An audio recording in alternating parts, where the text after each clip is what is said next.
in collaborazione con Gruppo Ena. Dal secolo scorso, la nostra passione sono i clienti. Suentu, vini nuovi da terre antiche.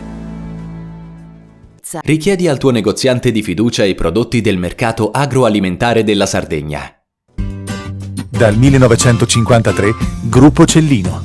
Non c'è limite ai sogni. Grafiche Ghiani, l'esperienza di una vita, l'innovazione più avanzata.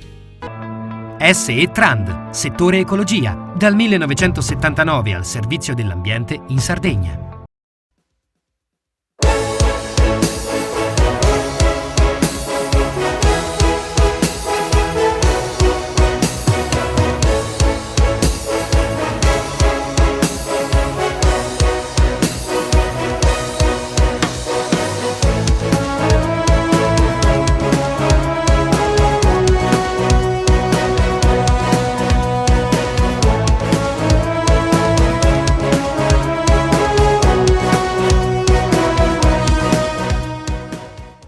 Buonasera, ben trovati a una nuova puntata di Panorama Sardo Estate. La settimana scorsa vi abbiamo raccontato Villa Fanny, l'eleganza, l'ospitalità e soprattutto la cultura della nostra Sardegna. Continuiamo a farlo anche questa settimana dal Caesar Hotel e siamo con il dottor Murgia. Dottor Murgia, buonasera. Buonasera a voi. Caesar Hotel, una realtà che arriva da lontano. Eh sì, c'è una tradizione di famiglia, perlomeno nella ristorazione, dal 1967. Tant'è che lo abbiamo utilizzato anche nella nostra nuova brandizzazione del ristorante, e poi invece l'albergo, la struttura ricettiva dal 95, quindi insomma un pochettino di tempo è passato. Ricordiamo Cesare, il suo babbo, che fondò Sagardiche su Schironi, che lo stesso è una storia della nostra città ma anche della Sardegna. Esattamente, infatti da poco insomma c'erano comunque dei servizi, dei ricordi proprio per i pionieri di Seui che sono scesi in città. È sceso un ragazzino e poi nel 67 ha aperto il ristorante di pesce, che al tempo, adesso è una normalità, al tempo invece era una cosa molto particolare, innovativa, e da lì poi insomma sono partite anche le nostre esperienze, che ovviamente sono state in mezzo ai tavoli da ragazzini, sono imparati i primi ferri del mestiere. La cultura dell'ospitalità, dell'accoglienza sarda è fondamentale, arriva, come ci descrive lei, da lontano, con chi ha iniziato come suo padre e tutti quei personaggi che poi hanno portato avanti il gusto sardo, mi permetto di dire. Oggi il prodotto servizio della Sardegna, ma anche della vostra realtà, come è cambiato? Ma ovviamente ci sono sempre delle evoluzioni anche negli stili e nei costumi delle persone. Però c'è un fattore determinante, che è proprio quello che noi sardi, quando siamo genuini, riusciamo a trasferire a chi ci viene a trovare, che è proprio un senso di ospitalità fatto con piacere, e lo si trova ovviamente insomma un po' più nell'interno, ma perché ci sono magari meno contaminazioni, però poi lo si porta in tutta la Sardegna. Questo determina che comunque c'è un piacere, una voglia, un po' di etnico della Sardegna, pur essendo vicina all'Italia, pur essendo al centro del Mediterraneo. Questo attrae ogni cosa insomma, che viene fatta, comunque viene fatta col cuore e conquista i turisti, ma anche tanti che poi diventano amici. Le chiedo quello che un po' ho affrontato con i suoi colleghi in queste settimane con Panorama Sardo, adesso anche estate. Come è cambiato l'ospitalità a Cagliari? C'è l'apertura di tanti boutique hotel, di tanti room top, usando anche insomma, quello che è lo slang inglese, però in realtà fondamentale, come ci stiamo raccontando, è la sardità. Esattamente, concordo su questo. Ovviamente nel mercato ci sono tipologie di strutture ricettive differenti, tutto però nasce dall'ospitalità. Non tutti riescono a fare l'ospitalità o decidono di farla, quindi in gergo si dice ci sono gli albergatori e i venditori di camere. Quindi c'è chi punta giustamente nella propria strategia moltissimo nell'aspetto, diciamo, di design, e chi invece punta molto sull'ospitalità. La speranza è sempre quella, ma è sempre stato così, quindi si può pensare che continui, che i clienti siano attenti e soprattutto che vogliano vivere delle esperienze anche semplici, non necessariamente delle cose stranissime, non è che per forza devi andare nella parete rocciosa a calarti con le corde, però proprio il fatto di vivere la popolazione locale, le tradizioni, ecco, in questo dovremmo sempre, soprattutto le amministrazioni, fare attenzione a non svuotare le città, per esempio Cagliari. Il rischio, per esempio, di città come Venezia, che diventino solamente un luogo di strutture ricettive e ristorazione e poi perdere il fascino della popolazione locale, che è quello che in realtà piace veramente ai turisti che arrivano. Quindi bisognerà fare attenzione su questo. Il famoso turismo esperienziale. Sì. Murgia, non posso non chiederle il gap anche dei trasporti. Per arrivare in Sardegna con la nave o con l'aereo le difficoltà sembrano poi arrivare sempre nella stagione principale, dove si dovrebbe lavorare di più, anche se le stagioni spalla si sta cercando di allargarle. Le chiedo, lei ha riscontrato questo nella sua clientela? Ma è un problema che purtroppo ci stiamo portando avanti da sempre, è una problematica che si ripete, ma perché in realtà non è mai stata affrontata veramente. Purtroppo, pur avendo noi tanti vantaggi, rimaniamo nella maggior parte sempre un po' sudditi e quindi subiamo sempre spesso le decisioni di altri, non siamo veramente popolo in quello. Quindi questa problematica continua, c'è chi ci manovra da fuori e non vuole certamente il nostro benessere o il nostro vantaggio competitivo nel mercato. Come tante volte è stato fatto anche dalle associazioni, ci sono esempi che funzionano nel Mediterraneo, dalle Baleari alla Corsica, con sistemi di trasporto semplici, con continuità territoriali semplici, dove si mettono in competizione i mercati, gli operatori e funzionano. E il fatto è che qua c'è sempre qualcuno, qualcosa che vuole una sorta di monopolio che poi non funziona, e lo vediamo anche nei giorni nostri. Quindi, pur avendo avuto nel mercato marittimo, nel settore marittimo, delle problematiche da tanti anni, adesso la cosa sembra ripetendo anche nell'aeroportuale. Murgia, chi arriva al Sisar arriva per una scelta, e cosa porta via quando torna a casa sua della nostra Sardegna? Ma da noi è sicuramente una scelta, perché comunque è un insieme di servizi, di ospitalità, di disponibilità, di sorrisi che conquistano nel tempo la clientela. Noi abbiamo sempre avuto una fortissima ripetitività della clientela, tornano anche per anni, quando poi, perché magari vanno in pensione, perché magari li spostano di zona, diciamo c'è una lacrimuccia, è capitato più di una volta da una parte e dall'altra, rimane veramente un rapporto di amicizia, perché con tanti è un rapporto di amicizia, perché questa è casa loro quando loro non sono nella loro casa, dove stanno sempre meglio ovviamente, perché ci sono i loro cari, però è proprio quella sensazione che hanno e che ci ripetono, e a noi fa veramente molto piacere ed è il motore principale che ci porta a fare questo lavoro. E allora, nel ringraziare Mauro Murgia del Sisar Hotel, qui da Cesare, possiamo dirlo, dal ristorante Cesare, diamo la linea alla regia a Valerio Vargiu, e con Antonio Carta noi continuiamo i nostri percorsi di Panorama Sardo Estate. Restate con noi.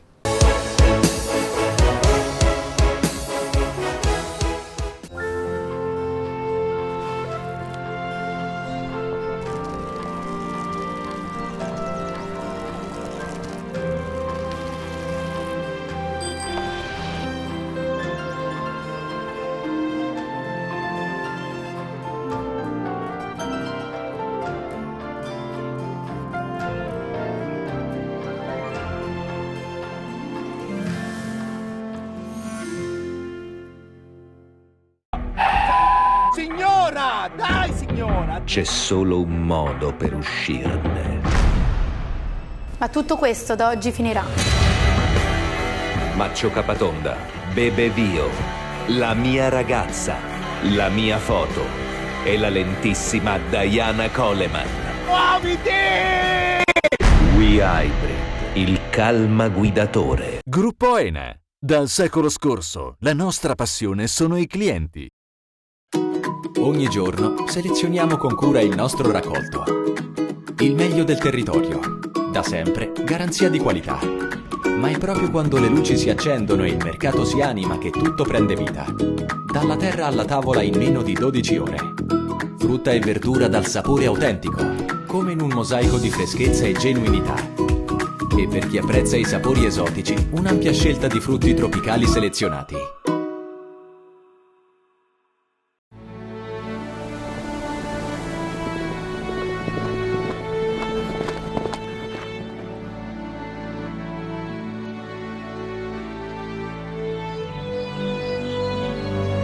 Nel cuore della Sardegna esiste un luogo dove natura e bellezza si incontrano. È qui che nascono i vini della cantina Suentu. Suentu, vini nuovi da terre antiche. Fai impresa, la fai bene, meriti credito. Le garanzie diventano importanti. Il fondo di garanzia agevola il tuo accesso al credito. Se una banca ti presta denaro, hai garanzia a prima richiesta. Se ottieni 100, la garanzia copre fino a 80. La maggior parte delle garanzie è gratis. Il dettaglio sul sito spheres.it. Siamo la più grande industria tipografica della Sardegna. Dall'81 stampiamo tutte le tirature, su tutti i supporti e con le tecnologie più avanzate del settore, garantendoti elevatissima qualità e la più totale dedizione e cura. Grafiche Ghiani, l'esperienza di una vita, l'innovazione più avanzata. Setrand, settore ecologia. Mettiamo a disposizione la nostra struttura organizzativa fornendo un valido supporto per la gestione dei rifiuti speciali pericolosi e non pericolosi. La Setrand, azienda leader nel settore ambientale in Sardegna, si rivolge alle pubbliche amministrazioni e alle imprese dell'isola. Dal 1979 al servizio dell'ambiente in Sardegna.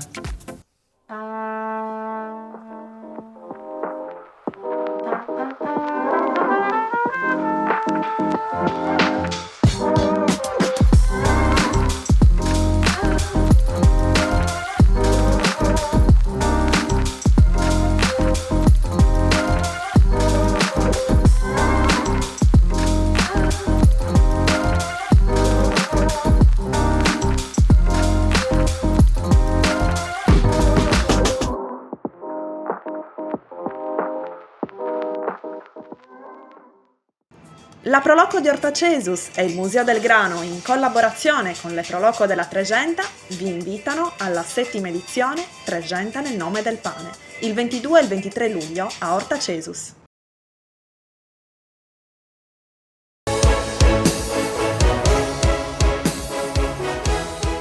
A fine giugno la vicenda dei minatori di Silius nel Gerrei, che per 3 giorni avevano occupato per proteste i pozzi di Genna Tresmontis, è stata di rilievo nazionale. Il passaggio dalla Egea, società regionale, all'azienda privata mineraria Gerrei preoccupava sindacati e lavoratori. Nelle ultime ore, mentre un gruppo di minatori ha accettato il trasferimento alla nuova società, i lavoratori che resteranno con Igea, come già previsto dalla delibera regionale di marzo, saranno temporaneamente impiegati in siti limitrofi. Tra questi è stata individuata la laveria di Assemini. La miniera di Genna Tresmontis, con la gestione della mineraria Gerrei, ha ampie possibilità di crescita produttiva fino a 220.000 tonnellate all'anno di minerali, di cui circa 70.000 di fluorite e 150.000 di galena, con un lavoro a pieno regime per il quale saranno necessarie circa 100 persone. Secondo il Sole 24 Ore, la miniera di Silius potrebbe diventare il più grande sito estrattore di galene. Diciamo che è un percorso molto lungo che è iniziato nel 2012, un percorso che ha portato la Regione a tutelare un sito altamente produttivo e che può essere ancora un elemento di vantaggio per il nostro sistema produttivo. Oggi il passaggio dalla società pubblica al concessionario privato consentirà appunto lo sviluppo sul mercato di un, di una risorsa produttiva che sino ad oggi era ferma. Nel tener fermo quel sistema produttivo abbiamo cercato di renderlo però fruibile, mantenendo le risorse all'interno e quindi tutti i lavoratori che oggi hanno in parte deciso di transitare con il concessionario privato.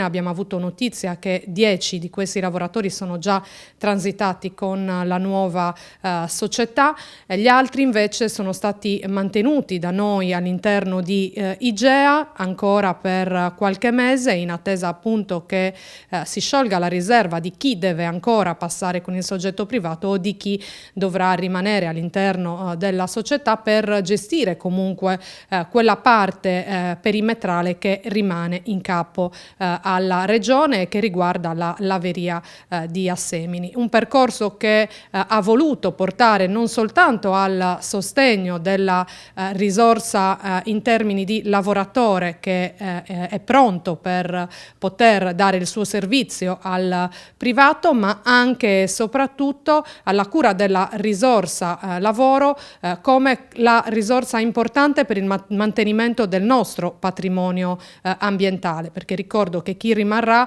sarà in un sito SIN, quindi un sito di importanza nazionale che ha necessità di cura e quindi ha necessità di professionalità altamente specializzate per garantirne il mantenimento. Allora, un gesto certamente molto forte quello che è stato fatto dai minatori e che abbiamo come dire, cercato di evitare sino a che è stato possibile. Ci sono stati dei ritardi nei pagamenti degli stipendi che hanno determinato questa reazione. È chiaro ed evidente che quando si va a incidere sull'economia di un lavoratore si va a incidere sull'economia di una comunità, sulla questione sociale di quel territorio, ed è assolutamente dovere della politica quello di ristabilire l'equilibrio e garantire condizioni come dire, di dignità, di alta dignità per tutte le comunità. Questo è quello che abbiamo cercato di fare in questo percorso e quello che cercheremo di fare nei mesi che verranno, per cercare sempre di garantire che le nostre comunità possano avere condizioni migliori per loro e soprattutto per l'immagine della nostra Sardegna.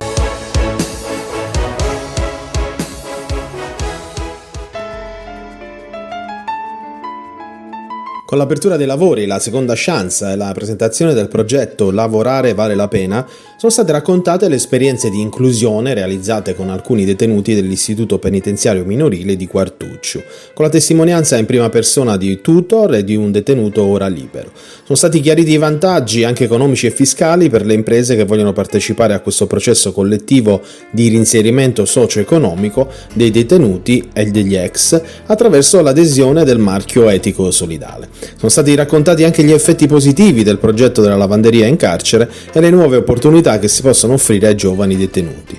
Non solo trasferimento di competenze e reinserimento nel mondo lavorativo durante e dopo la pena, ma anche un riscatto sociale, consapevolezza, rispetto di regole e la nascita di nuovi rapporti umani. Buonasera, bentornati a Panorama Sardo. Questa sera vogliamo presentarvi un progetto che si chiama Lavorando, gestito da una società cooperativa, e lo facciamo con la vicepresidente. Buonasera. Buonasera. Allora, Lavorando è un progetto che è nato nel 2020 con lo scopo di creare opportunità lavorative per persone sottoposte a provvedimenti penali detentivi, e lo fa attraverso il lavoro sia dentro che fuori dal carcere. Ha previsto la messa in funzione di una lavanderia all'interno del carcere di Uta, dove vengono impiegati i detenuti. Si prevede nell'arco di questi 4 anni, che è la durata del progetto, di inserirne 24. In questo progetto ovviamente prendono parte diversi imprenditori sardi che mettono a disposizione anche non solo le loro attività ma le loro esperienze. Esatto, perché il progetto si realizza all'interno, ma poi noi accompagniamo i detenuti in un percorso di fuoriuscita dal contesto penale, quindi è molto importante sviluppare dei rapporti con aziende del territorio, del tessuto imprenditoriale disponibili ad accoglierli. Il progetto avrà una durata, sarà rinnovabile, e comunque quali sono le caratteristiche della vostra associazione? Il progetto ha una durata prevista di 4 anni, ma probabilmente otterremo una proroga e quindi si potrà concludere a dicembre 2024. Noi siamo una cooperativa sociale, siamo nati nel 2012, da allora abbiamo trasferito le buone prassi nel carcere di Uta, perché noi nasciamo gestendo servizi di lavanderia nel carcere minorile di Quartucciu, quindi la nostra cooperativa è nata così. Ci sono delle associazioni non profit che interagiscono tra di loro e hanno degli ottimi progetti che portano a termine con successo. Quindi sia che siano non profit oppure associazioni come la nostra che è formata da donne dirigenti d'azienda o da donne imprenditrici, è sempre un valore aggiunto quello di avere delle sinergie con altre associazioni. Lei è stata una delle prime a iscriversi quando è stata fondata questa associazione. In tutti questi anni quanto è stato importante non demordere, non perdere gli obiettivi? L'obiettivo primo per cui mi sono iscritta è che ero abbastanza giovane, ero appena entrata in azienda, per cui non sapevo niente di imprenditoria. Sono dovuta entrare in azienda per vicende familiari e la IDA mi ha aiutato tantissimo, perché uno degli scopi principali allora, quando è stata fondata AIDA Italia, era quello proprio di aiutare le donne a immettersi nel mondo del lavoro, ad avere consapevolezza delle proprie forze e delle proprie capacità. E quindi in tutti questi anni io ho fatto sempre tesoro di questa prima parte dello statuto nostro. Naturalmente adesso sono già un po' più scaffata. Quanto sono importanti le collaborazioni in eventi come questo, che sono sociali al 100%? Sono fondamentali, direi. Se noi non avessimo avuto la Fondazione di Sardegna e tutte le nostre associazioni che hanno contribuito sia non soltanto economicamente ma anche col lavoro, perché noi l'abbiamo fatto fisicamente proprio, abbiamo lavorato con i ragazzi per fare questo orto giardino, per cui abbiamo lavorato per fare le fioriere, per fare le zone dove mettere le piante, abbiamo fatto queste specie di casse, diciamo così, dove abbiamo costruito l'orto e abbiamo messo tutte le piante, portato i sacchi di tè, insomma abbiamo lavorato tutti insieme. Questo lavoro comune con i ragazzi è stata un'esperienza unica, un'esperienza davvero magnifica, perché ci ha messo a contatto con altre problematiche che magari noi proprio neanche percepiamo, perché viviamo in un mondo completamente diverso e per cui non ci rendiamo conto dei traumi e delle esperienze negative che i ragazzi hanno vissuto e di quanto hanno bisogno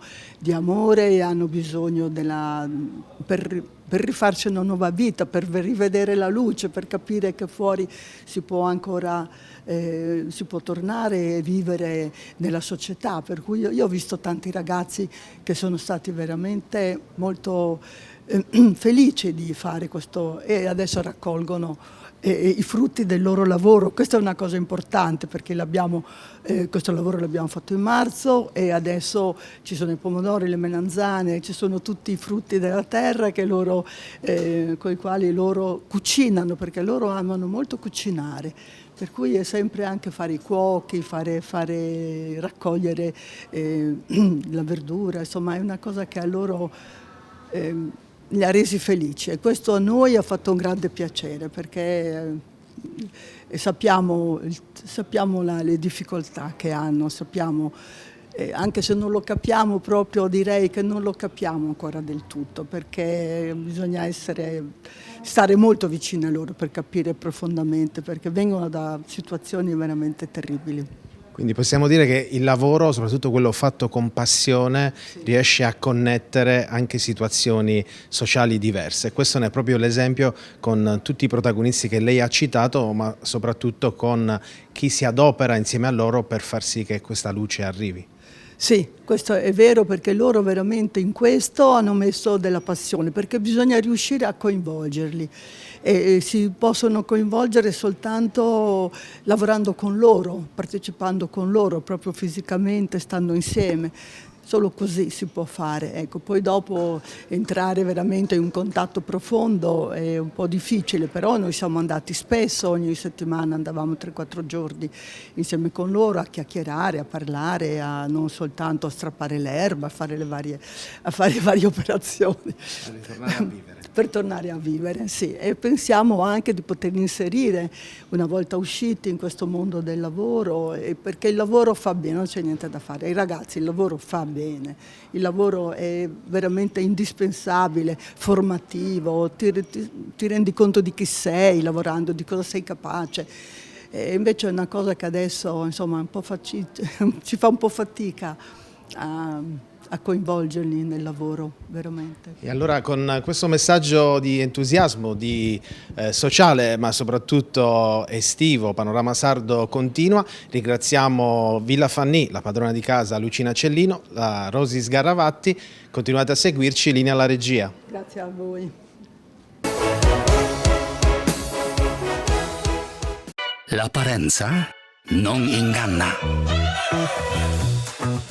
Prima il piacere, poi il piacere. Al cuore si comanda. Le stagioni sono ancora 4. Suzuki Hybrid 4x4 All Grip, fuori dai luoghi comuni, tecnologia da incentivi. Suzuki. Gruppo Ene. Dal secolo scorso, la nostra passione sono i clienti. Ogni giorno selezioniamo con cura il nostro raccolto. Il meglio del territorio. Da sempre, garanzia di qualità. Ma è proprio quando le luci si accendono e il mercato si anima che tutto prende vita. Dalla terra alla tavola in meno di 12 ore. Frutta e verdura dal sapore autentico, come in un mosaico di freschezza e genuinità. E per chi apprezza i sapori esotici, un'ampia scelta di frutti tropicali selezionati.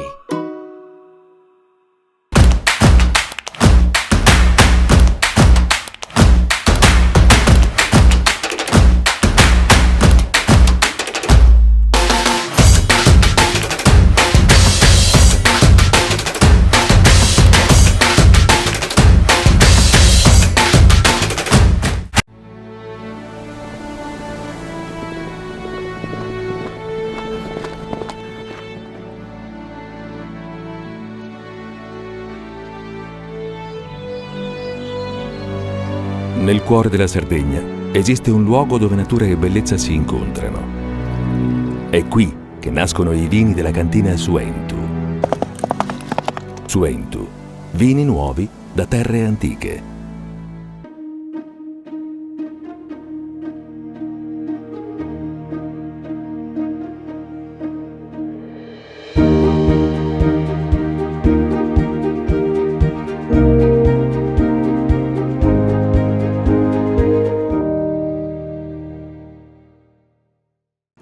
La Proloco di Ortacesus e il Museo del Grano, in collaborazione con le Proloco della Tregenta, vi invitano alla 7ª edizione Tregenta nel nome del pane, il 22 e il 23 luglio a Ortacesus. Setrand, settore ecologia. Mettiamo a disposizione la nostra struttura organizzativa fornendo un valido supporto per la gestione dei rifiuti pericolosi e non pericolosi, in linea con la nostra certificazione EMA. Dal 1979 al servizio dell'ambiente in Sardegna.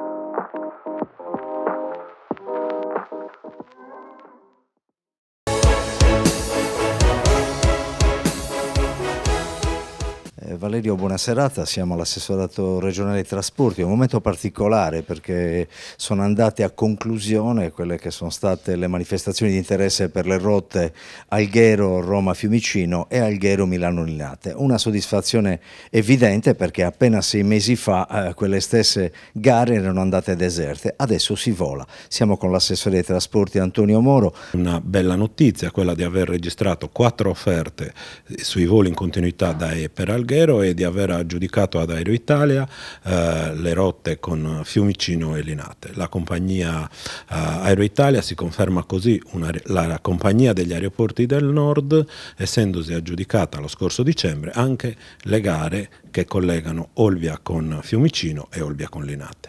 Per completezza di cronaca, l'altra compagnia che ha partecipato è stato ITA.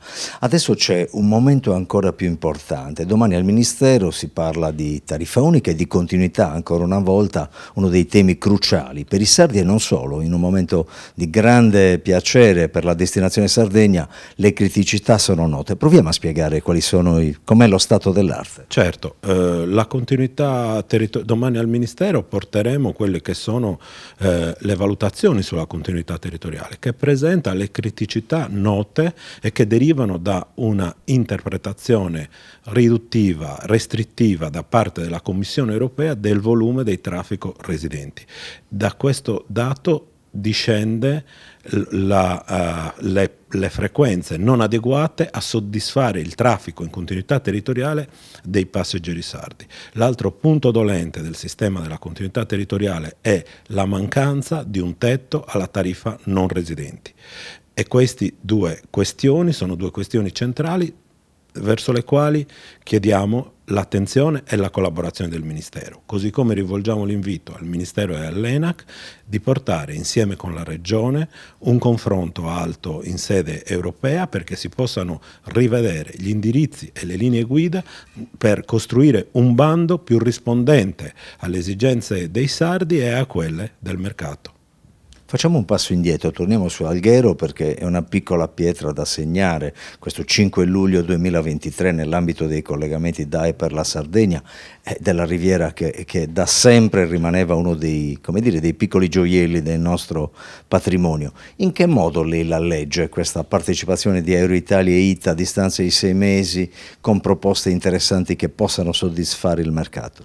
Ma davvero è difficile trovare una spiegazione del perché il 30 dicembre le gare da e per Alghero siano andate deserte, anche perché le cifre a base d'asta sono rimaste praticamente quelle. Abbiamo fatto uno sforzo straordinario nel confronto anche con la Commissione europea per poter garantire i voli in continuità ad Alghero attraverso la procedura negoziata che ha visto Aero Italia e ITA aggiudicarsi rispettivamente le tratte per Roma e per Milano fino al 26-29 ottobre del 2023. Con questa gara riportiamo tutto a regime e riportiamo la scadenza delle tratte in continuità di Alghero al pari di quelle di Olbia e di Cagliari e quindi dal 29 ottobre 2023 su Alghero volerà Aero Italia sia su Roma e sia a Milano e tutte le gare della continuità territoriale scadranno il 26 ottobre del 2024. Un'ultima cosa, si rientra da Roma da questo incontro delicato che si ha domani su temi noti, cosa vorrebbe portare a casa, cosa vorrebbe poter dire ai residenti in Sardegna? Ma anzitutto mi piacerebbe poter registrare la fermezza con cui le compagnie sono obbligate a rispettare i contratti della continuità territoriale, in particolare per quanto riguarda i voli aggiuntivi quando si raggiungono determinati coefficienti di riempimento. Detto questo, mi piacerebbe anche raccogliere la disponibilità delle compagnie a favorire anche orari più consoni e situazioni di viaggio che siano più rispondenti alle esigenze della Sardegna. In tutto questo ci sta anche la consapevolezza che il mercato e il sistema del trasporto aereo attraversa un oggettivo momento di transizione e di difficoltà, quindi dobbiamo anche capire le difficoltà operative da parte delle compagnie, ma questo non può significare impedire di garantire il diritto alla mobilità ai cittadini sardi. Né cancellazioni e ritardi che sono ormai una sorta di triste rituale. Ma questo certamente fa parte, diciamo così, dei disagi che possono essere messi nel conto di una stagione estiva che registra un forte incremento dei numeri di volo. Pensiamo soltanto che nell'ultimo weekend Cagliari ha registrato 66.000 passeggeri e nel mese di giugno ha superato i 520.000 passeggeri. Quindi stiamo parlando di numeri in netta ripresa, in numeri importanti, e per cui ci sta anche il disagio e il volo cancellato piuttosto che il volo in ritardo. Bisogna sempre tenere presente che tutti questi disagi e un volo cancellato per un'isola rappresenta una lesione di un diritto e un disagio raddoppiato rispetto ai cittadini della terraferma.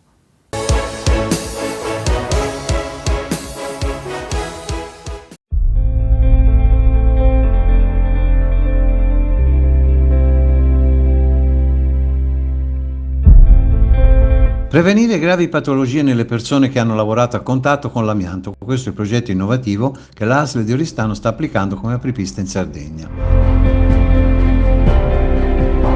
L'azienda sanitaria locale della provincia di Leonora è stata la prima a sottoporre una cinquantina di soggetti residenti nel suo territorio ad una serie di test per individuare marcatori precoci, ovvero le famose sentinelle di malattie che potrebbero compromettere di molto la qualità della vita di queste persone e in alcuni casi provocarne anche il decesso.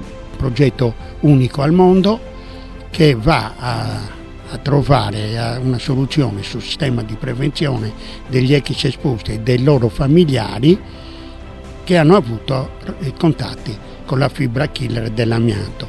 È un sistema di prevenzione che ci porta a essere più garantiti, a darci più sicurezza per una qualità di vita migliore. Attenzione che stiamo parlando di una fibra che ha anche 40 anni di latenza, quindi vivere con questa paura che prima o poi la fibra potrebbe danneggiare e avere in noi una patologia correlata all'amianto, io credo che non sia una vita dignitosa. Adesso pare che comunque con queste sperimentazioni, perché c'è coinvolta l'Università di Cagliari, c'è coinvolto il CSR4, c'è, insomma diciamo che le basi per poter arrivare ad avere una diagnosi precoce di questa cosa ci sono tutte. Sì, è un progetto eccezionale, ci siamo fidati dell'equipe del dottor Cherchi del Businco di Cagliari, un grande professionista che è stato sempre vicino alle problematiche degli ex esposti e dei loro familiari, e quindi abbiamo dato il consenso di fare questa fase sperimentale. Io credo che con questo consenso riusciamo veramente a garantirci un sistema di prevenzione degno del proprio nome, appunto di essere preventivo. Il progetto si chiama ARRDIA, proposto dal dottor Roberto Cherchi, direttore della struttura complessa di chirurgia toracica dell'Arnas Brozzo di Cagliari, e finanziato con fondi europei gestiti dal settore sanità dell'assessorato regionale alla programmazione nell'ambito della promozione della ricerca scientifica e dell'innovazione tecnologica in Sardegna. Abbiamo fatto tantissime riunioni preparative, siamo stati seguiti da psicologi, da un gruppo di medici veramente professionale e guidati tutti dal dottor Cherchi. Ci hanno garantito la massima riservatezza, funzionerà solo per via email con un numero che ognuno di noi è solo, non c'è il nominativo ma c'è un numero, un codice, e quindi siamo garantiti al massimo. E la prima richiesta che abbiamo fatto era proprio noi aderiamo ma se c'è riservatezza, e questo ce l'hanno garantito. È partito dal territorio dell'Oristanese grazie alla disponibilità dei vertici dell'ASL 5, ma supportati anche dall'associazione regionale Ex Esposti Amianto Area, presieduta da Giampaolo Lilliu. 48 persone sono state soggette a questi prelievi di sangue e a questo sistema innovativo dell'aria che con uno speciale macchinario sanitario riesce a convogliare e a dimostrare anche con l'aria se ci sono patologie probabili di tumorali. La malattia, cioè diciamo lo stato terminale di questa malattia qual è? Lo stato terminale della patologia correlata all'amianto sono due, una che è l'asbestosi, si convive, e una invece è quella mortale che è del mesotelioma pleurico, che una volta riconosciuto c'hai dai 6 a un anno di vita e poi non ce la fai. Un'iniziativa che ha anche il sostegno della Cattedra di Medicina del Lavoro dell'Università degli Studi di Cagliari, il CRS4 e la Fondazione Centro Servizi alla Persona di Villa Marca. Abbiamo veramente la necessità di una sanità che ci garantisca, che ci tuteli con la prevenzione, cosa che purtroppo il progetto regionale di sorveglianza sanitaria non ha. La prima cosa che non ha il sistema sanitario regionale è che garantisca anche ai familiari la sorveglianza sanitaria, ma viene solo erogata a chi ha avuto attività lavorativa e soprattutto a rischio. E questo è vergognoso, perché addirittura vengono escluse dalla sorveglianza sanitaria, dal protocollo. Venivano esclusi anche quelli che avevano delle patologie correlate all'amianto, ma non avevano attività lavorativa. Per questo che siamo da anni a chiedere alla Regione Sardegna di rivedere il protocollo sanitario di sorveglianza sanitaria al fine di migliorarlo.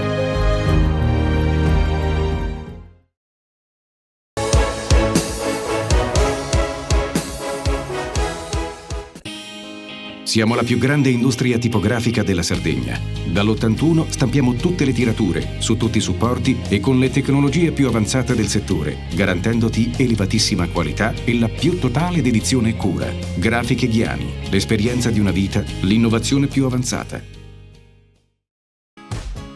Fai impresa, la fai bene, meriti credito. Non c'è solo il credito bancario. Con i mini bond e le cambiali finanziarie coperti dal fondo di garanzia, i tuoi progetti trovano nuovi investitori che credono in te. Contatta Sfirs. Scopri le fette biscottate speciali Cellino. Latte e miele, cioccolafette e fette di bosco. Tutte senza lattosio e in comode monoporzioni da 4 fette. Per una fetta sempre biscottata.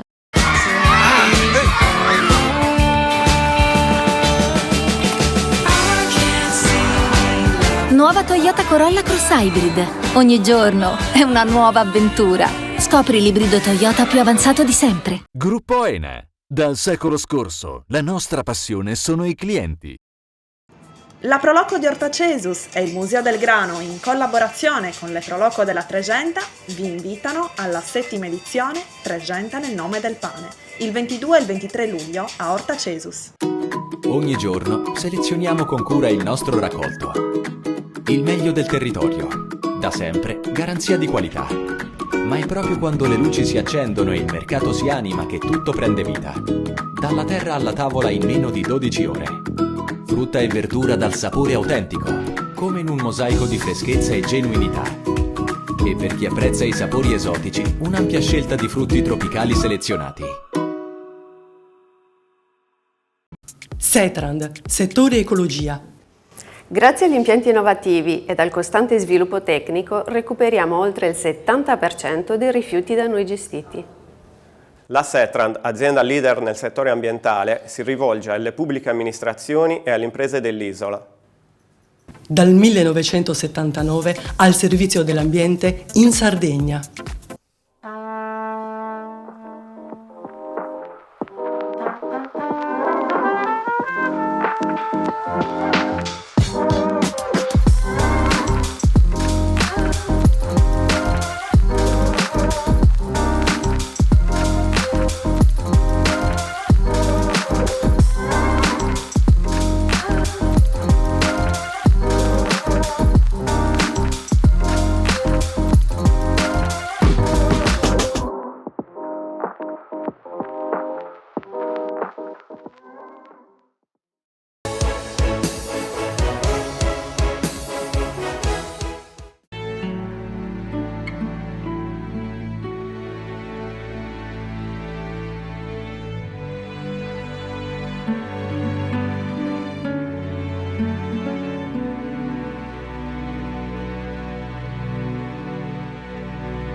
Nel cuore della Marmilla, nel fine settimana, è stato inaugurato il primo ristorante di cantina in Sardegna. Si chiama Arieddas e nasce da un nuovo progetto della fiatatissima famiglia Piglioni di Salluri, che 13 anni fa ha fondato la cantina Suentu e che oggi, dopo l'abbinamento alla gastronomia, ha in progetto la ricettività con vista alle vigne. A guidare le cucine del nuovo ristorante è stato chiamato Pier Giorgio Parini, del povero diavolo di Torriana Rimini, che sarà il consulente del brindisino ormai trapiantato in Sardegna per amore di una guspinese, lo chef Francesco Vitale, della scuola di Roberto Pezza. La cucina del ristorante Arieddas sarà innovativa ma profondamente legata ai prodotti del territorio. Un esempio che ci ha sorpreso: la piccola anguria gavina cucinata con la ricetta tradizionale dei peperoni arrosto e sott'olio. Le verdure coltivate nell'azienda vitivinicola Suentu per poi scegliere una strada lontana dagli occhi e assolutamente personale.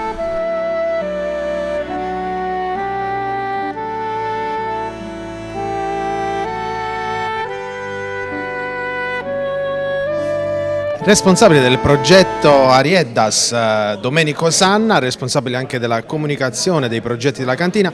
Domenico, una giornata fondamentale perché oggi la prima volta in Sardegna un ristorante all'interno di una cantina.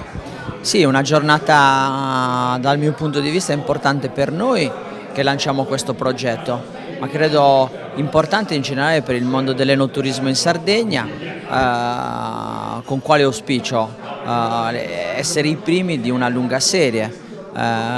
Il mondo dell'enoturismo in Sardegna in questi anni è cresciuto tanto, c'è da fare ancora c'è da fare veramente tanto, e con questi progetti qui trasformiamo sempre di più la Sardegna in una destinazione per il turismo enogastronomico. Il salto in avanti del mondo del vino sardo è sotto gli occhi di tutti, tante le realtà nuove, tanti gli imprenditori che decidono di scommettere sulla Sardegna.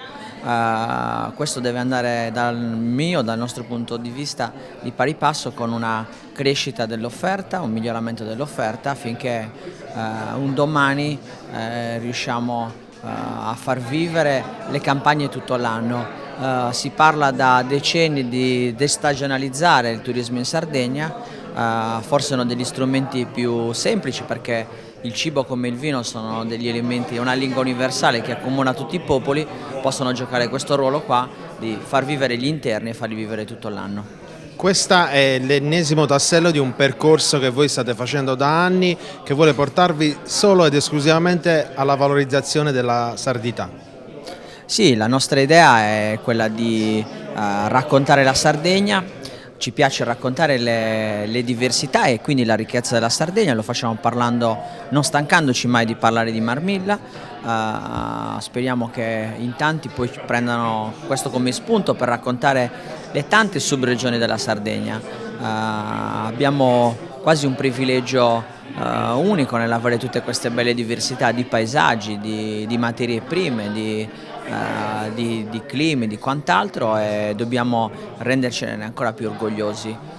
Raccontare la diversità, ci insegnano i francesi, aiuta a diventare più ricchi, quindi credo che questo sia una sfida che noi dobbiamo tenere sotto, deve essere un motivo di costante tensione, c'è bisogno di una febbre del fare. Angelo Concas, un caro amico di Panorama Sardo. Angelo, una cantina che apre un ristorante con un nome diverso, Arieddas, ma che ci porta a percorrere la nostra isola.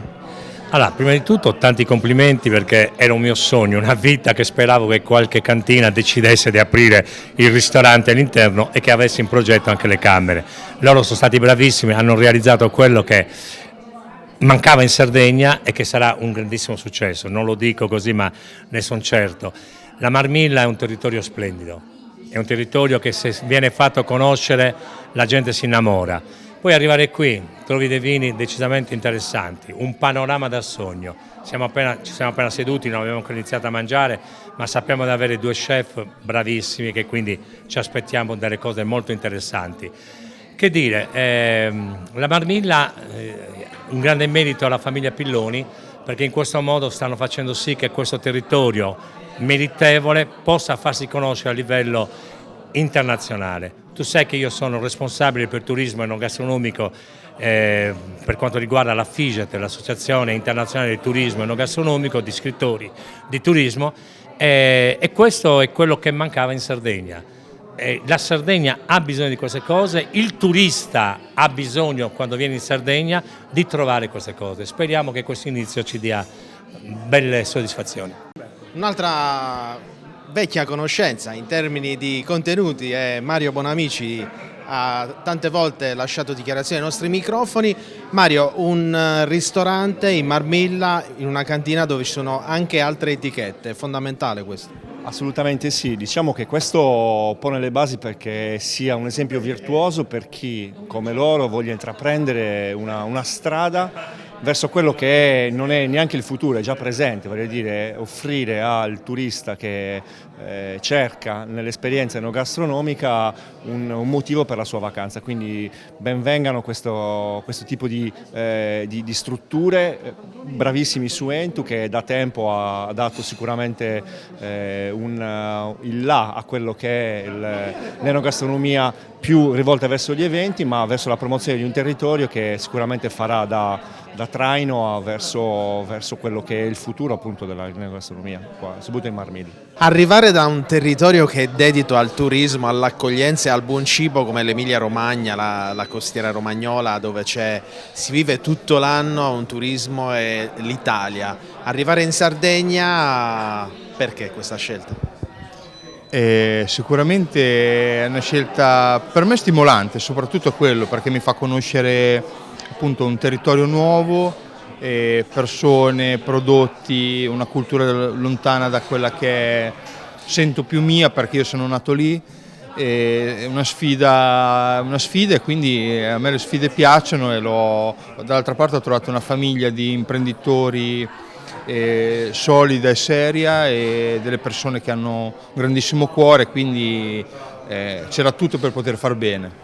Chef, lei ha detto una cosa molto importante che appoggio in pieno, ha detto: a me piace vedere i miei ospiti, i miei commensali al tavolo a degustare, brindare, parlare senza guardare i telefoni. Sì, penso che la tecnologia ha sicuramente portato grandissimi vantaggi ed è figlia dei nostri tempi e va sicuramente usata, però secondo me la tavola deve riprendersi un po' la sua centralità. La cosa che è fondamentale a tavola, una volta si discuteva dei problemi che c'erano in famiglia, si sono risolti problemi durante le guerre, nei grandi saloni, nei grandi ricevimenti, e penso che quello debba essere lo scopo della tavola, quello di far incontrare le persone, parlare tra di loro e se possibile condividere esperienze, quindi penso che sia quello il posto della tavola. Prima di lasciarla ai lavori di questa degustazione, inaugurazione di Arieddas, le chiedo: chi visiterà, chi farà un percorso a questo punto esperienziale qui a Suentu con il ristorante Arieddas, cosa porterà con sé? E speriamo che, la mia speranza e il mio augurio è che porti via un pezzettino, un piccolo seme da questa terra, che se lo porti dentro e lo faccia crescere con la possibilità e la speranza che poi il ricordo dell'esperienza che ha avuto lo riporti a tornare per vivere, per pensare, dire ok, vediamo cosa stanno facendo di nuovo domani. Valeria, oggi una bella novità, dalle stelle di Marmilla ai calici alle degustazioni, oggi finalmente un progetto che avevate già in cantiere da qualche tempo prende vita, Arieddas. Sì, finalmente Arieddas è il nostro progetto di cucina della Marmilla, a cui lavoravamo già da 1 anno e mezzo, ma che già dall'inizio della nostra avventura eravamo consapevoli che sarebbe arrivato. La nostra interpretazione è tutto quello che il territorio ci offre. Abbiamo cercato di dar vita ai piatti che troverete da Arieddas. Voi nei vostri eventi avete portato gli chef sardi a fare gli eventi, poi li avete presi dall'estero, li avete riportati qui, avete usato quelli che collaborano qui, fate vivere il mercato sardo proprio in una chiave di identità. Sì, l'abbiamo fatto in passato, lo continuiamo a fare e lo faremo anche nel futuro con Arieddas, quindi diventa Arieddas uno spazio anche sempre di confronto, continueremo le collaborazioni con gli chef. Quindi diciamo tutto quello che già facevamo continuerà, il nostro racconto della Marmilla anche in giro per l'Italia e per il mondo con i nostri vini ha l'opportunità di completarsi anche con la parte della cucina, quindi anche, dai nostri clienti porteremo anche un pezzo ancora più grande di marmilla con i piatti. In questa giornata speciale abbiamo raggiunto lo chef Francesco Vitale, chef di Arieddas, abbiamo conosciuto poco fa il consulente, una squadra fantastica. Questa scelta territoriale quanto è fondamentale? Beh, questa scelta territoriale per quanto mi riguarda, vivendo a Saluri, è stata la scelta prima di tutto quasi obbligata, ma il territorio per chi come noi, secondo me, soprattutto persone del sud abituate un po' alla vita di campagna, trovare una situazione di lavoro moderna che però non dimenticasse l'importanza del lavoro di campagna, della tradizione, quindi della cura del prodotto, come quando si va a fare appunto una spesa al mercato per la propria famiglia. Ecco, noi cerchiamo di applicare questo in una chiave un po' più grande e cerchiamo di creare dei piatti un po' più intriganti, ecco. Però questo concetto chiaramente è qualcosa che sicuramente nel quale mi ci rivedo tantissimo e che ho sposato con molto piacere. Come il vino, anche gli chef sono ambasciatori di un territorio, sono ambasciatori di una terra. In questo caso c'è un connubio perfetto tra il vino e i prodotti tipici della zona che vengono veicolati in un ristorante che mi sembra di capire è un ristorante open. È un ristorante, sì, è un ristorante open, diciamo momentaneamente siamo aperti 6 giorni su 7, quindi pranzo e cena sicuramente nel periodo estivo, tante verdure, tanti legumi, tante carni locali, qualche piatto di pesce, in percentuale molto meno, potete immaginare benissimo perché, però sì, tanta dinamicità, tanta voglia di intrattenere le persone e di non annoiarle. Questi sono, diciamo, i principi che ci siamo posti. E allora grazie, noi diamo la linea al nostro Valerio Vargiu che raggiungerà il presidente Pilloni per farsi raccontare questo progetto identitario e sardo al 100%. E siamo in chiusura di questo speciale, lo facciamo con il padrone di casa, si completa un'altra parte del sogno. Sì, si è completato un'altra parte del sogno con il ristorante Arieddas. Tenete presente comunque sia che è la prima cantina che si dota del ristorante interno. Mi auguro, forse l'hanno detto già le mie figlie, che molte altre cantine ci seguono in modo da creare un turismo, un enoturismo per la Sardegna, non tanto solo per noi. Noi siamo quelli che hanno iniziato a creare questo concetto qui. La penisola è molto avanti rispetto a noi e la Sardegna ancora che ha bisogno di crescere su questo settore qui. Vuol dire cantina, vigneto, cantina e ristorazione all'interno, perché uno che viene a visitare la cantina spesso e volentieri ha bisogno anche del mangiare, di stare dentro la cantina. Mi auguro che vada tutto bene e che siano, ripeto, tanti altri che ci seguono in questa mission per la Sardegna. E ci portiamo avanti con il lavoro perché il prossimo step è la ricettività. Si parte da 15 posti letto, un progetto che avete già presentato e approvato, e saranno posti letto con vista sul Vigneti. Ecco, questo è l'altro progetto. Tenete presente, l'ho detto anche prima alla stampa, che già dall'inizio, dal 2010, avevamo questa visione e non è che adesso abbiamo finito questo progetto, ci fermiamo.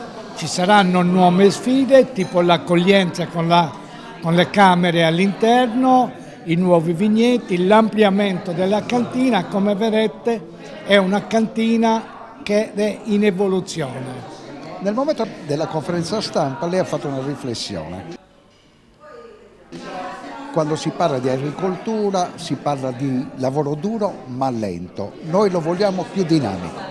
Ma io ho detto questo perché se parliamo di agricoltura con chi vuoi, con chi lavora in agricoltura, si dà il senso che sia un lavoro lento, si associa a lentezza, no, ma non è lentezza, per noi è dinamismo, innovazione. È certo che non possiamo fare più l'agricoltura di un tempo. Ecco perché io ritengo che innovando non è più lentezza, deve essere dinamismo. Salvatore Pilloni nasce da famiglia contadina, poi diventa commerciante, poi ha ancora un sogno da portare avanti che è quello di ritornare alla terra.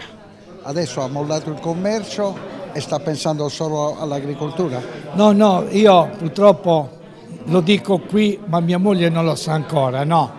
Ho analizzato altri progetti, abbiamo ceduto una catena di negozi drugstore, però ne possiamo andare su altri settori, non più sul drugstore, ma su altri canali, che comunque sia, io ho la fortuna di essere imprenditore, per questa Sardegna dobbiamo creare dei nuovi posti di lavoro. E questo progetto sarà legato al turismo? Sarà legato, no, è un retail senz'altro, ma è un altro progetto che abbiamo già fatto, già iniziato con il salumificio a Ploaghe di prodotti locali, che a breve partirà anche quello, però cercheremo anche il retail per vendere ciò che noi produciamo. Mi tolgo una curiosità, Pilloni, abbiamo concluso. Superata la soglia dei 70 anni, che cosa dà la voglia di andare avanti, continuare a progettare, continuare a sviluppare, continuare a pensare a nuovi posti di lavoro? No, è l'entusiasmo che i nuovi posti di lavoro, me lo sono prefissato io, che qualcuno deve creare posti di lavoro a tutti i costi, perché se no la Sardegna è un'isola martoriata da tutti, ma grazie a Dio abbiamo tanti bravi imprenditori che creano posti di lavoro, perché non è solo business, io devo creare dei posti di lavoro nel piccolo e poter dire al nostro dipendente hai soldi da spendere in altre attività. Se non si crea questo volano cade il lavoro, cade lo spending che può avere un consumatore. Non avendo soldi non può entrare a comprare e cade tutto il sistema. La voglia per adesso c'è. Ho, ripeto, un paio di progetti, vediamo quello che va in porto.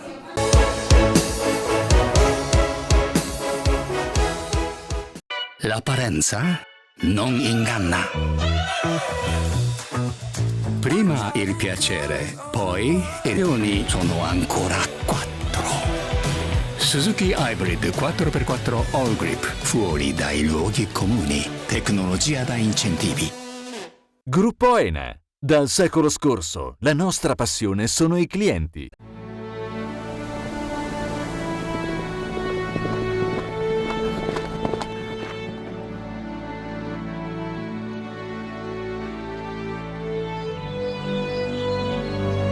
Nel cuore della Sardegna esiste un luogo dove natura e bellezza si incontrano. È qui che nascono i vini della cantina Suentu.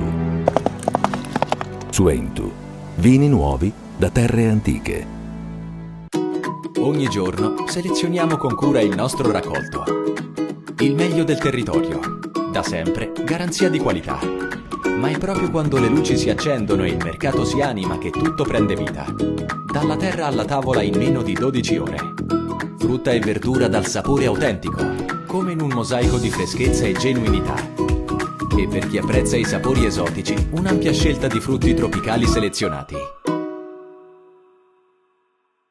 Fai impresa, la fai bene, meriti credito. Le garanzie diventano importanti. Il fondo di garanzia agevola il tuo accesso al credito. Se una banca ti presta denaro, hai garanzia a prima richiesta. Se ottieni 100, la garanzia copre fino a 80. La maggior parte delle garanzie è gratis. I dettagli sul sito sfirso.it.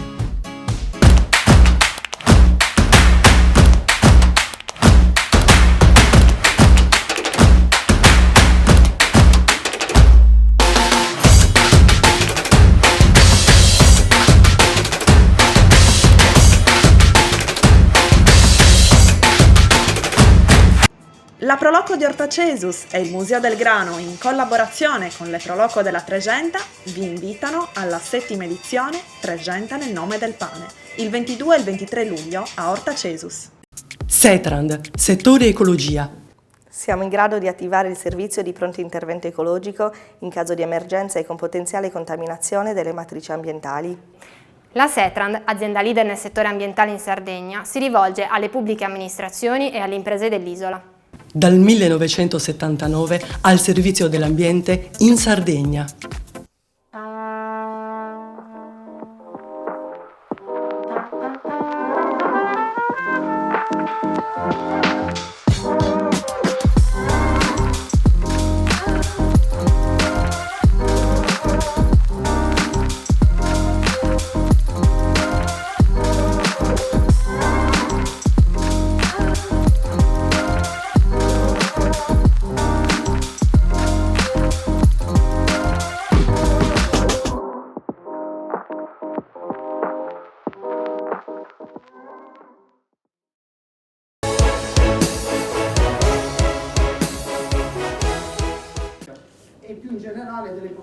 Il sistema delle imprese sarde potrebbe aumentare il proprio valore aggiuntivo a parità dei costi produttivi delle ore lavorate, di circa il 25%, se operasse in maniera ottimale come le regioni che si collocano sulle frontiere efficienti.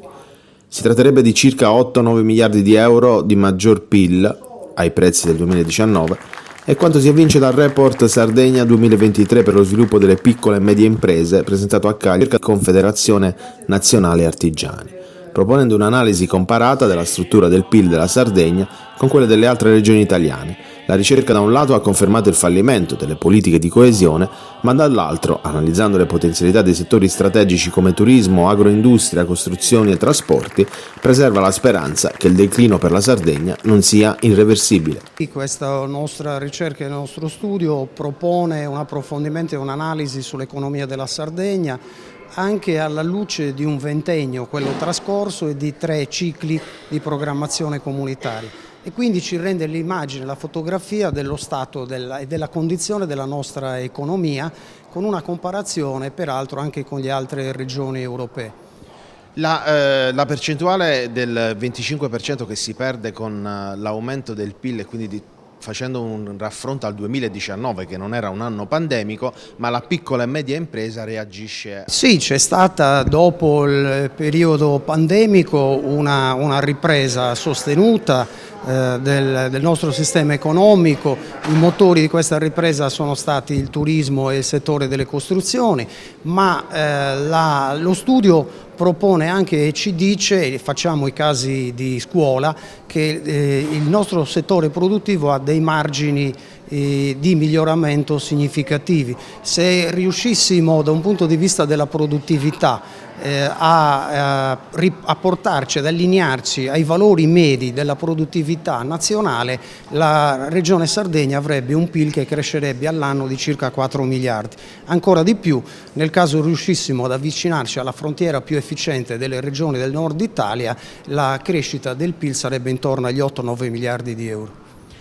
Dottor Porco, le chiedo, l'identità della piccola e media impresa, in questo caso quello sardo, che è radicato, che è molto forte, si deve, per causa di forza maggiore, confrontare non più soltanto con il nazionale ma anche con l'Europa. Quindi l'Europa arriva in Sardegna o la Sardegna va in Europa dal vostro osservatorio? Questa è una delle riflessioni che proponiamo con l'aggiornamento che la ricerca propone, appunto. Il tema di fondo è proprio questo: siamo di fronte a trasformazioni straordinarie. Non solo la transizione verde, quella digitale, ma anche, come lei ricordava, i grandi sconvolgimenti che riguardano il mondo. Abbiamo la guerra in Europa, c'è di nuovo una prospettiva di confronto e di contrapposizione dei blocchi, vengono meno le ragioni del libero scambio come le abbiamo conosciute fino ad oggi, e tutto questo pone ovviamente una problematica, una complessità molto ampia a tutti, al sistema istituzionale ma anche al sistema delle imprese. Quindi è necessario uno sforzo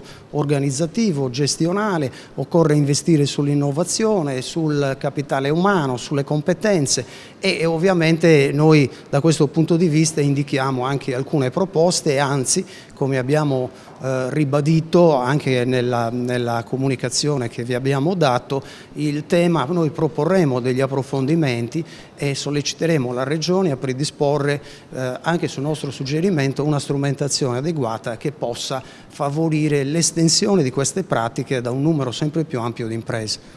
Prima di lasciarla ai lavori, alle conclusioni, a quello che sarà il report che poi oggi emergerà da questa convention, le chiedo, abbiamo visto anche la nostra sardità con dei costumi, con dei canti, quanto è fondamentale non perdersi da un punto di vista proprio di identità? Molto, ovviamente il processo di modernizzazione deve guardare avanti, ma non possiamo disperdere le radici, la nostra storia, che sono davvero il propellente per poter fare sempre meglio e di più. E questa è una raccomandazione davvero a non perdere e riuscire a tramandare anche quei salti di generazione che sono necessari, questa storia e le nostre radici. Veniamo da 15 anni di una serie di crisi, partendo dalla crisi del 2008, il Covid, alla crisi energetica, senza dimenticare che non abbiamo causato con il nostro mondo nessuna di queste crisi, anzi le abbiamo subite tutte in modo proattivo, tra l'altro, tutte crisi non nate in Sardegna e non nate in Italia, ma nate in altre parti del mondo. Oggi abbiamo una responsabilità in più, dopo tutti questi anni dove giochiamo in difesa, abbiamo l'opportunità come sistema paese di guardare avanti e di programmare il nostro futuro. Una responsabilità enorme, senza dimenticare che coloro che pagheranno questo debito o non sono ancora nati o non hanno ancora avuto l'opportunità di votare coloro che stanno spendendo questi soldi. Come Confederazione ovviamente stiamo facendo la nostra parte, segnalando quello che non va nel Paese, ma anche facendo proposte anche sulla revisione del PNRR. Oggi il tema critico per le nostre imprese è sicuramente quello dell'energia. Le nostre imprese nell'anno 2022 sono arrivate a spendere il 300% in più di energia rispetto al periodo pre-crisi, ovvero giugno del 2021. Non dimentichiamo che anche oggi le imprese stanno pagando di più rispetto al pre-crisi, stanno pagando il 35% in più. Io sono a quasi 120.000 km in giro per l'Italia e in ogni posto dove vado anche a visitare le aziende e questa crisi si sente molto sulla pelle degli imprenditori. Per cui abbiamo proposto al governo e a quello precedente un progetto sull'autoproduzione di energia che prevede un'installazione su 200.000 capannoni di impianti fotovoltaici. Questo significherebbe innanzitutto non andare a consumare del suolo ma utilizzare i tetti e quindi senza andare a inquinare anche in una prospettiva futura. È un progetto che fornirebbe energia verde al Paese per 1/3 rispetto a quello che è stato fatto in tutta la nostra storia e soprattutto è un progetto che si potrebbe mettere a terra in 3 anni, perché noi insomma quando sentiamo parlare di altre alternative è ovvio che non abbiamo il tempo di aspettare così tanto, soprattutto in un Paese che da più di 30 anni non ha una politica energetica da quando abbiamo spento il nucleare. Il nostro è un progetto che costerebbe 2,5 miliardi di euro. E a tal proposito non dimentichiamo che i governi hanno speso nell'ultimo anno e mezzo quasi 70 miliardi di euro solo per andare in aiuto a imprese e famiglie per il pagamento delle bollette, quindi crediamo assolutamente anche sostenibile come spesa, un progetto che si potrebbe coprire col PNRR, è arrivato il momento di metterlo a terra. Che si parla di PNRR, si parla di situazione regionale, si parla di tantissime, anche la proiezione sul futuro delle nostre imprese sarde. Quanto è fondamentale proprio in questa chiave l'identità? Oggi avete portato anche dei gruppi con dei costumi tipici e quasi a sfidare quello che è la burocrazia. Perché questo per noi è fondamentale, perché i gruppi, il coro dei Nonelli, sono artigiani come noi, perché sono artigiani della musica, del suono, compongono e sono molto contento di aver portato il coro dei Nonelli ad aprire questa giornata, diciamo, di impegno di tutte le forze politiche che abbiamo invitato. Prima di lasciarle ai lavori che stanno proseguendo e continueranno per tutta la giornata, le chiedo, siamo a metà anno, cosa si augura per questo 2023 come Presidente? Mi auguro che almeno riusciamo a stabilizzare un po' le cose e a sistemare diverse cose, tipo la burocrazia che incide tantissimo come sempre, e tutte le questioni regionali e nazionali e europee che purtroppo stiamo vedendo che non stanno andando molto bene. Speriamo di riuscire a fare qualcosa di meglio. Assessora, incontri come questi sono fondamentali per discutere lo stato attuale ma anche il futuro della nostra Sardegna. Allora, la coprogettazione è una delle metodologie che ci chiedono sia il PNR che tutti i fondi europei. Gli attori del territorio, a partire dalle istituzioni ma a finire appunto da tutte le associazioni datoriali e tutte quelle che si occupano di lavoro e di sviluppo, sono fondamentali per fare in modo che noi capiamo le esigenze. Pensate alle piccole e medie imprese che sono l'ossatura in realtà dell'economia della Sardegna e sulle quali noi puntiamo. Perché? Perché in realtà sono quelle che in questo momento hanno bisogno di più lavoro, perché devono investire. Pensate a tutti i lavori artigianali per i quali noi stiamo facendo una formazione mirata, pensate a tutti i lavori identitari, al lavoro sostenibile, che è quello, e io lo dirò, che la Sardegna deve ritrovare, dall'agricoltura a tutti i lavori appunto artigianali, a tutti i lavori che hanno bisogno di saperi e sapori che in Sardegna poi garantiscono il tessuto produttivo. Per cui noi ci siamo con tutte le nostre misure, stiamo mettendolo in campo veramente per centinaia di milioni di euro e credo che con loro, in questo caso con la CNA, veramente costruiremo il futuro. Prima di lasciarle ancora ai lavori di questa giornata che è stata molto fruttuosa a livello di confronti, le chiedo, ma quindi la cultura identitaria non potrà sconfiggere sicuramente la burocrazia, ma è un buon punto di partenza? La burocrazia è difficile da sconfiggere, è difficile da sconfiggere perché purtroppo è un sistema nazionale, addirittura internazionale. Non va sconfitta, va adattata al momento, a un moderno diverso che ha bisogno di scelte veloci. Noi mediterranei oltretutto siamo abituati ad avere buon senso, a governare anche col buon senso, quindi ci vogliono le conoscenze ma ci vuole anche il buon senso. Io ce la metto tutta con la burocrazia, abbiamo bisogno davvero di eliminare 4 milioni di leggi, 4 milioni di leggi e soprattutto di cambiare la mentalità di tutti, perché è lo Stato che deve essere al servizio dei cittadini e anche quindi delle imprese, non il contrario.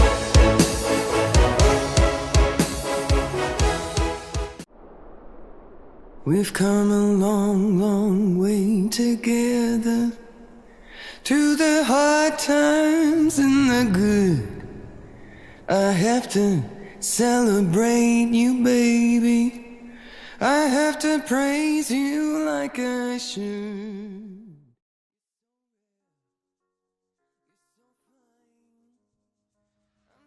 Gruppo Ene. Dal secolo scorso, la nostra passione sono i clienti.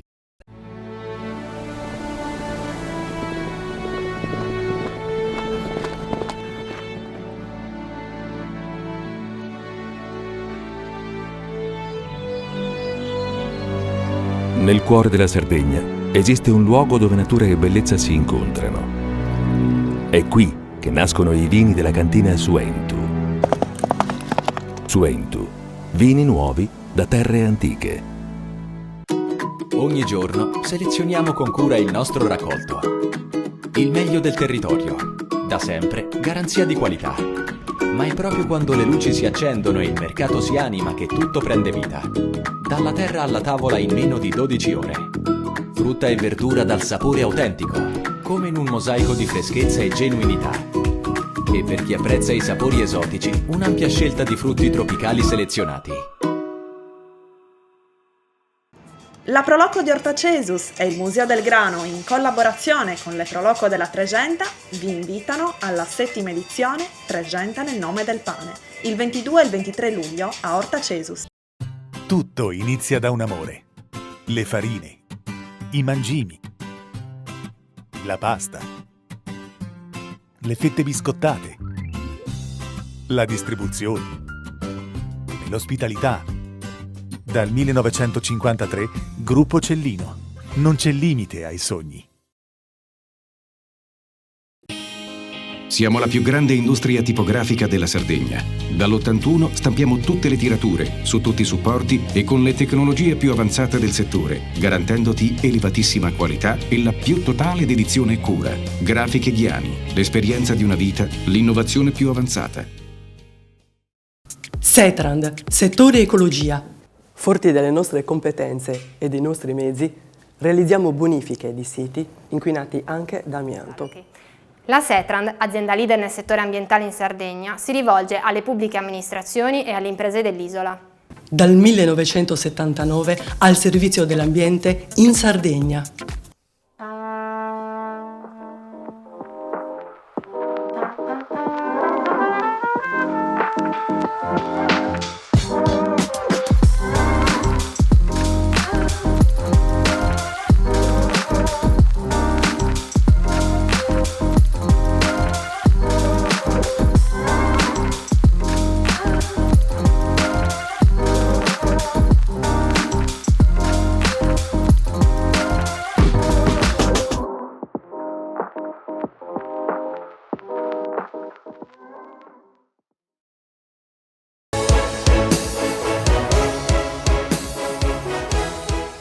E anche questa settimana siamo in chiusura di trasmissione e considerata la temperatura veramente elevatissima che abbiamo qui sulla Terra, ci proiettiamo verso il pianeta rosso, così come sta progettando il professor Cao. È stato un periodo denso di impegni, prima a Roma, nella sede dell'Associazione Stampa. Avete presentato lo sviluppo di questo programma. C'è un nuovo contributo importante del Ministero, quindi si va avanti con il progetto? Sicuramente il progetto è stato recepito dal Ministero, è una compagine articolata, non è un caso che abbiamo portato avanti una conferenza stampa di presentazione del progetto a Roma per dare visibilità a tutti. Una compagine che in questo momento vede l'Università di Cagliari, il distretto aerospaziale come capofila, il Centro Italiano di Ricerche Aerospaziali, il Consorzio ALI, recentemente diventato società per azioni, e una società sempre campana, LeadTech. È un progetto da 4 milioni, una dimensione finanziaria che ci consente di mettere a fuoco alcuni degli obiettivi, in particolare lo studio di missione, delicatissimo evidentemente, per raggiungere l'obiettivo di maggior portata, che è appunto quello di portare l'Italia con una compagine ben più ampia, e quindi anche la Sardegna naturalmente, sul pianeta rosso al 2031. Ci auguriamo che questo possa succedere e lavoreremo forte e con grande impegno per raggiungere questo significativo obiettivo. Sempre sono necessari 9 mesi per raggiungere il pianeta? Sì, con le tecnologie, diciamo così, che si ipotizza di avere disponibili ora e naturalmente nel futuro, i tempi sono questi. Ciò che è, io credo, importante osservare è che il progetto più completo, che va sotto il nome di Small Mission to Mars e di cui il progetto recentemente approvato dal Ministero, che è stato battezzato Space Manufacturing in Situ.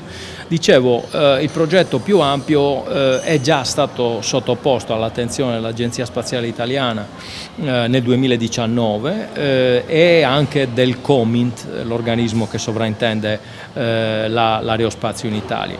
È un progetto che globalmente cuba 250 più 50 milioni per il solo lancio. È un progetto, io credo, che possa rappresentare per il nostro Paese una fortissima spinta verso la tecnologia. Io credo che l'Italia abbia, la Sardegna naturalmente, che vede il sottoscritto come capofila, come responsabile scientifico del progetto. Credo che il nostro Paese debba guardare a scenari come dire, di lunghissimo periodo, di lungo e di lunghissimo periodo, e cercare laddove possibile di fare da traino e non di essere trainato. Credo che questo possa essere un estremo vantaggio competitivo e lo dimostrano evidentemente tutte le grandi scoperte o comunque tutte le grandi scelte tecnologiche che altri paesi nel passato hanno fatto. Qual è il ruolo del CRS4 in questo programma?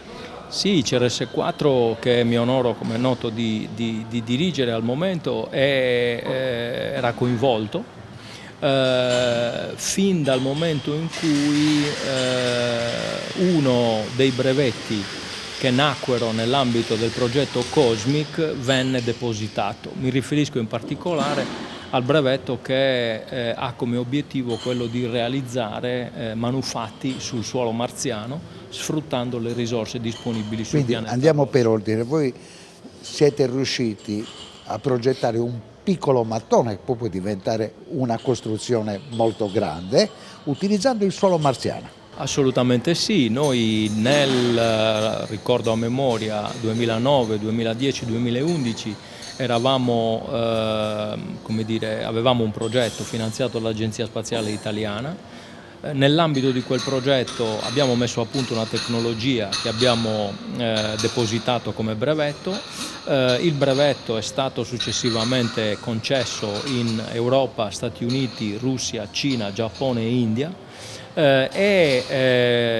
La tecnologia che abbiamo sviluppato prevede l'utilizzo di un simulante di suolo marziano disponibile in commercio, validato da NASA, con il quale abbiamo svolto le sperimentazioni anche in volo parabolico, quindi in assenza di gravità, per dimostrare che esiste la possibilità di realizzare dei mattoncini, quindi degli elementi strutturali, che opportunamente assemblati possono andare a configurare delle vere e proprie dimore, non solo per astronauti ma anche come protezione di apparecchiature che domani raggiungeranno il pianeta rosso.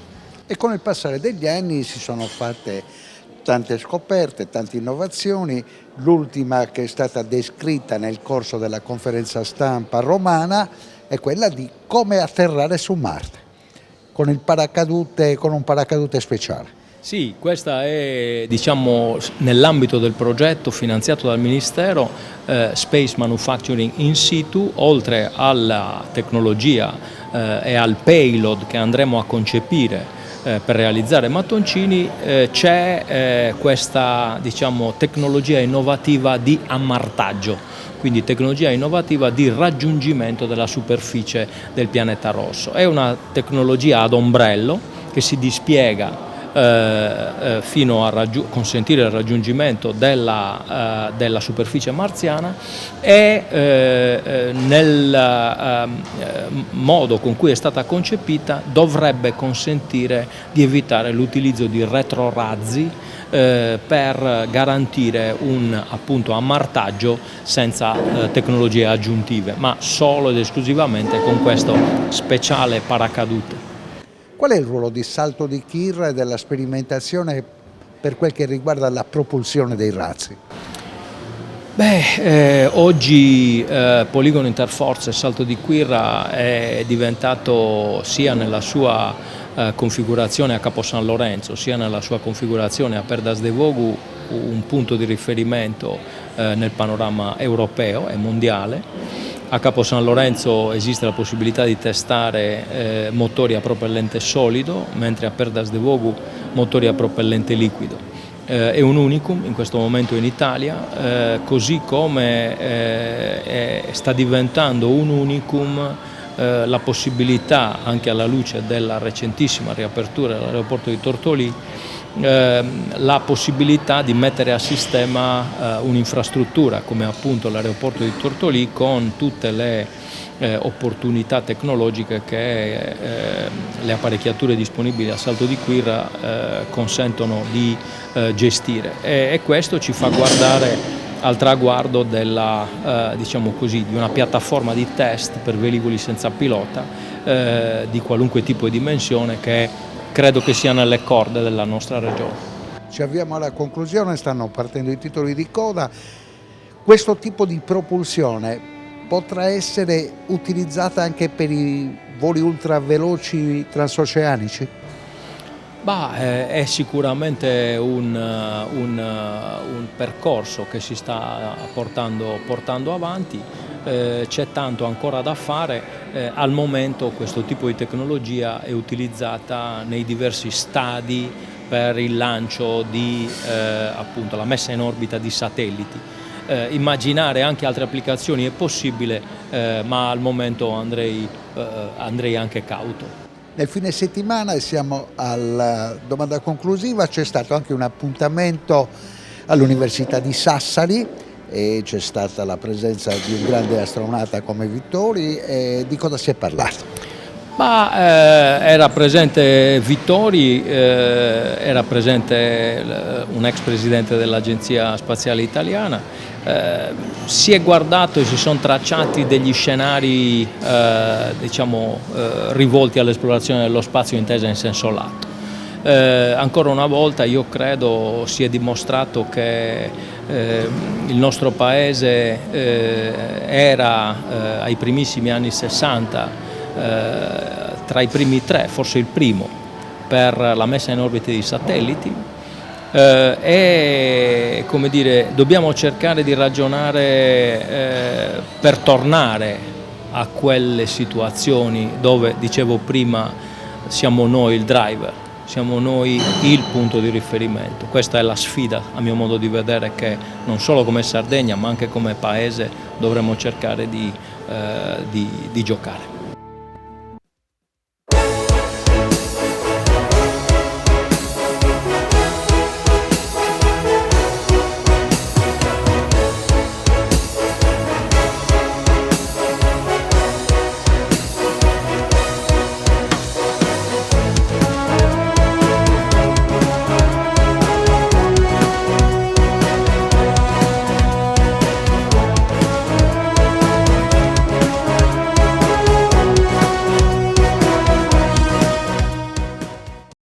In collaborazione con Gruppo Ene. Dal secolo scorso, la nostra passione sono i clienti. Suentu, vini nuovi da terre antiche. Richiedi al tuo negoziante di fiducia i prodotti del mercato agroalimentare della Sardegna. Dal 1953, Gruppo Cellino. Non c'è limite ai sogni. Grafiche Ghiani, l'esperienza di una vita, l'innovazione più avanzata. SE Trand, settore ecologia, dal 1979 al servizio dell'ambiente in Sardegna.